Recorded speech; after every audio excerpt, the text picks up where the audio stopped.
told me were wrong because they were not believers in these things. And if they were, to me, it meant that someplace on earth or someplace somewhere, there were people with intelligence that dwarfed ours, and those are the people I'd want to learn from. Not somebody who is just a little bit more intelligent than I, but a person that could do this kind of thing. And plus the fact it meant there must be some kind of a hidden history that abounded that I was not privy to, and I always wanted to know whatever I could to make me a rounded person. I had the opportunity of going to a UFO symposium at that time in Chicago. It was all I could do to scrape together the money for it because I was not making a lot of money at that time. And I met a man by the name of George Adamski. George Adamski was a Polish man who was holding a seminar there. I just about crashed into his press again when he was addressing the press and doing his press forum. He lied and said, well, I know the young man, it's okay, or else they would have arrested me. And then we spent some 5 hours in dissertation. This man had just gotten off of a plane from Yugoslavia, interesting enough, and was over here to make, I think, about 16 principal cities. That was the first one in his entourage. To make a long story short, he answered a lot of my questions to the depth that no one else had been able to do so. And then he gave me a challenge. He said to come back the next day as part of this forum he was giving. I did come back the next day. I told him I didn't have any more money, and of course I had a girlfriend at that time and a lot of other friends, but none of them wanted to go on these forays. Through him, I met two very interesting men. They were both black men at that time. One was wearing an extreme natural, which was not the case in '60, and the other has close-cropped hair, looked like a corporate entity, if you would. And not only did they read my mind, predict the future by 15 minutes, so I didn't have to wait to see if they were truthfully able to do this or not, able to make me lose time. I lost about 10 minutes only in the time I understand. But then also gave me some answers that no other people had been able to do, and then gave me a challenge also. They said to watch the skies for the next week. I asked them, were such things as UFOs and this kind of thing, and they said, well, just watch the skies for the next week, if you would. Well, I had always watched the skies. I hadn't seen anything that was mysterious to me. That next week in the city of Chicago, I was going to University of Chicago at that time, and what they call the quads. Quads are simply the rear end of 4 student dorms and faculty dorms that face onto a plaza. Well, I saw these 3 moving objects, and they came down to no more than, I guess, 800 feet above me. If you've ever seen anything like that, you'll never forget it. And it was a close-eye view of 3 flying saucers back in 1960. It was a very interesting phenomena. I questioned myself about it, and I really didn't talk about it other than to 3 people that happened to see it with me for 10 years. I didn't because I didn't feel anybody would believe me. I really didn't feel that I could benefit from it, understanding what was happening to people that did talk about it. And all I needed was that verification to turn my life around. I really didn't care at that time whether anybody else believed it or not, because I was unbelieving until all these things happened to me. Not being a hypocrite, I had stated that if I could ever find out that these things were real, and what more than to see them or think that you saw them, and I do think that I saw them. And one, by the way, made a motion that just was, they were sitting 3 abreast, say about 800, 850 feet in the air, guesstimation.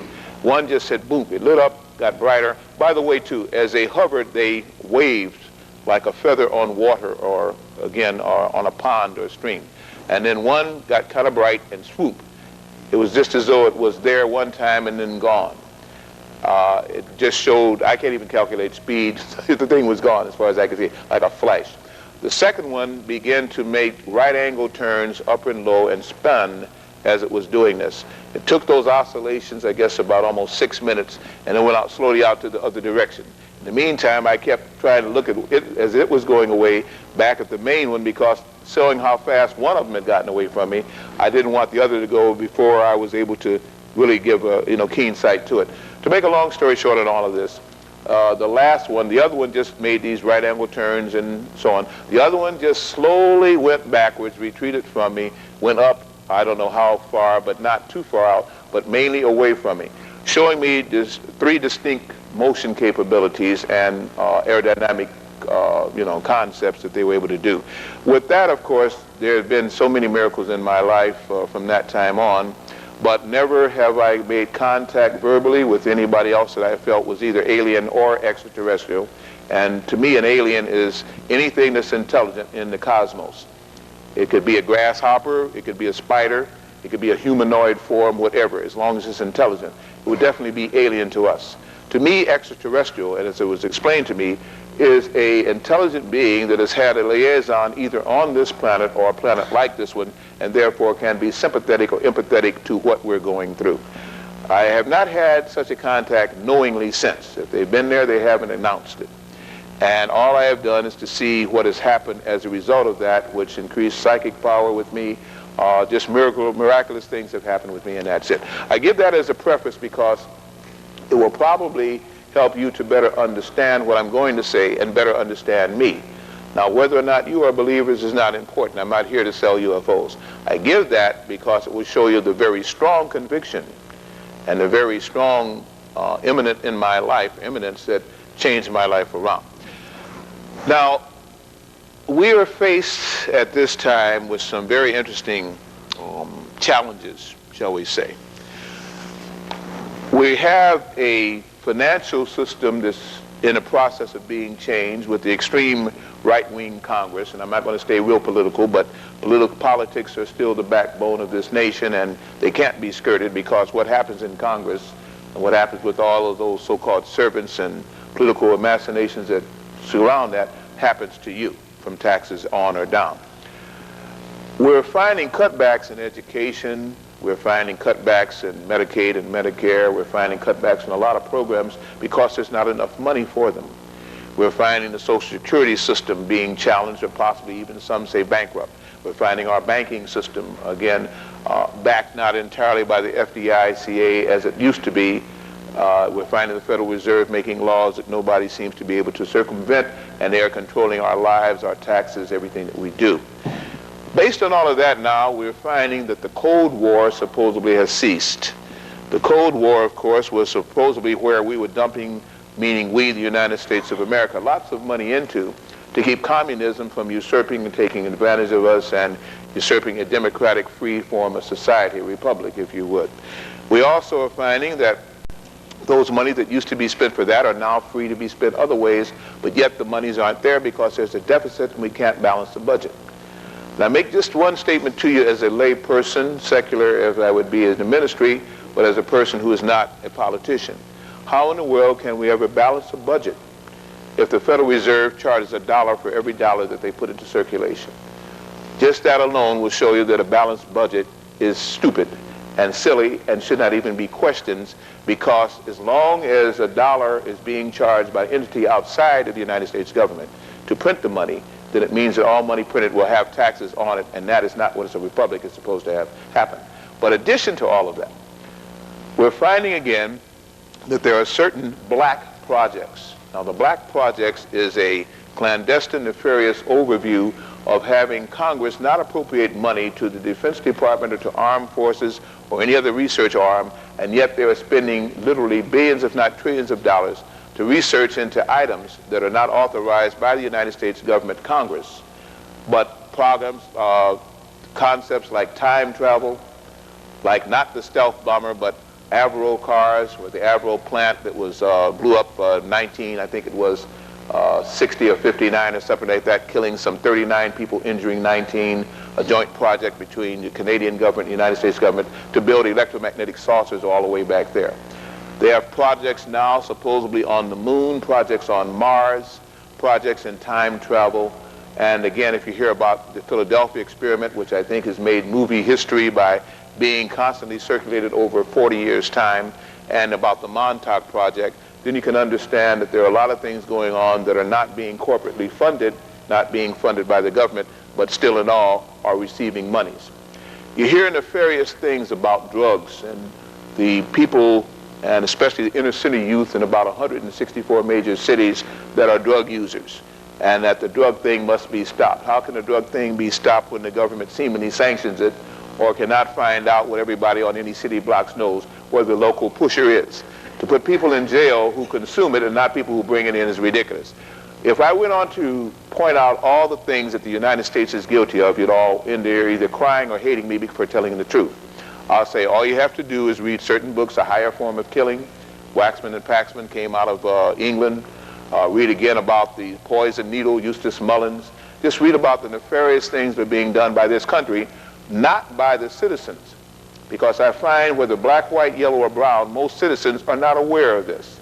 And those that do seem to know about it, talk about it in hushed terms about why is this happening. It's as though we're led by force or by someone who just is intent on being bad, negative, and no good. Now, if that's trite, then understand that triteness is the basis for goodness. Because when we are children and are not so conformed and brainwashed, we understand right and wrong. We understand basic things we should not do. Then we're told either we can get away with it or we're told it's not bad, and therefore those minds now being sublimated now follow on this new type of teaching authority. Used to be moral authority rested in the church, and non-secular authority rested in the institutions of higher learning.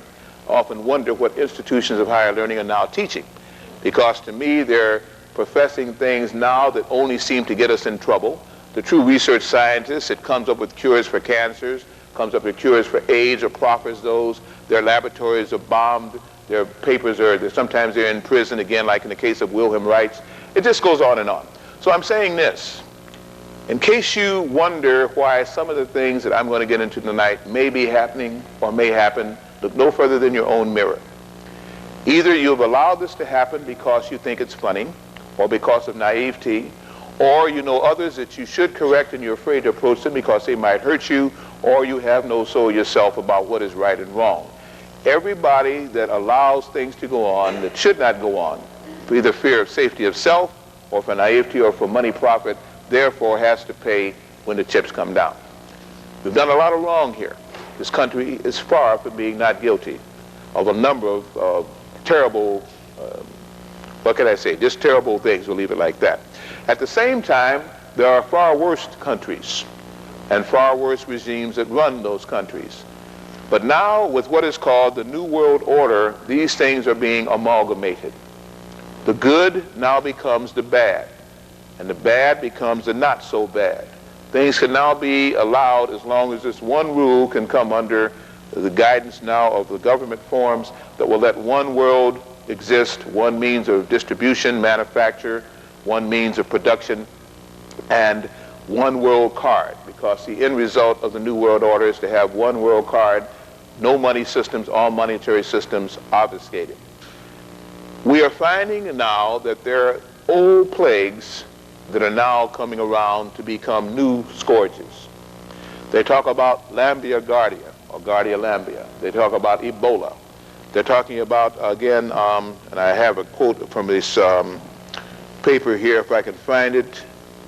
I think they call it the Bedigay or Degay, a new disease coming out of Mexico, out of the Mato Grosso, where they're cutting down the trees.